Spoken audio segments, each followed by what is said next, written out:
అలాగే చిన్న పిల్లల్లో వచ్చేటువంటి రకరకాల సమస్యలు, పళ్ళు వచ్చే దశలో లేదా పళ్ళు వచ్చిన తర్వాత పిప్పి పళ్ళు రావడం కానీ, పళ్ళు సరిగా రాకపోవడం కానీ, వచ్చిన పళ్ళు వంకర టింకరగా రావడం కానీ, లేదా దవడ పెరుగుదల లోపాలు ఉండటం కానీ, దవడ పెరుగుదల లోపాలు ఉండటం వల్ల వయసు వచ్చిన తర్వాత ఎత్తుపళ్ళు వంకర పళ్ళు రావటం కానీ, లేదా దవడ సైజులో తేడా ఉండటం కానీ, లేదా కొన్ని పళ్ళు ఎముక లోపల ఇరుక్కుపోవడం కానీ, పైకి రాకుండా ఉండటం కానీ, ఇటువంటివన్నీ జరిగే అవకాశాలు ఉంటాయి.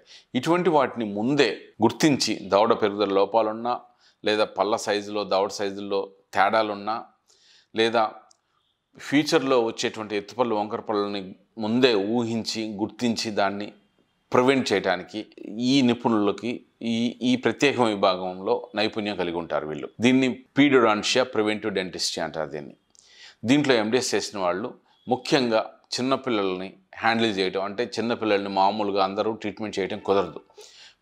చిన్నపిల్లలు బాగా కోఆపరేట్ చేయలేరు, చాలా ఇబ్బంది పెడుతుంటారు. వీళ్ళ సైకాలజీని కరెక్ట్గా స్టడీ చేసి వాళ్ళని ఏ విధంగా మేనేజ్ చేయాలి, ఏ విధంగా ట్రీట్మెంట్ చేయాలి, వాళ్ళకి పిప్పళ్ళు ఉన్న ట్రీట్మెంట్ చేయటం, రూట్ కెనాల్ ట్రీట్మెంట్ చేయటం, లేదా పళ్ళు తీసేయటం, లేదా సిమెంట్ పెట్టడం, లేదా దవడలో ఎత్తుపళ్ళు వంకర పళ్ళు రాకుండా ముందే గుర్తించి సరిచేయటం, లేదా గ్రహణం మొర్రి అంటారు, క్లెఫ్ట్ ప్యాలెట్, క్లెఫ్ట్ లిప్ అంటారు.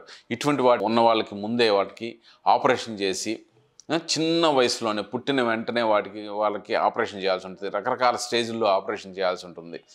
ఈ గ్రహణ మొర్రి అనే ట్రీట్మెంట్ చిన్నప్పుడే పుట్టిన వెంటనే దాన్ని సరిచేసే అవకాశం ఉంటుంది. దాన్ని రకరకాల స్టేజ్ల్లో వయసు పెరిగే కొద్దీ గ్రహణ మొర్రి ట్రీట్మెంట్ని ముందే అబ్జర్వ్ చేస్తూ సర్జరీలు చేస్తూ రిపీటెడ్గా సర్జరీలు చేస్తూ దాన్ని సరిచేసే అవకాశం ఉంటుంది.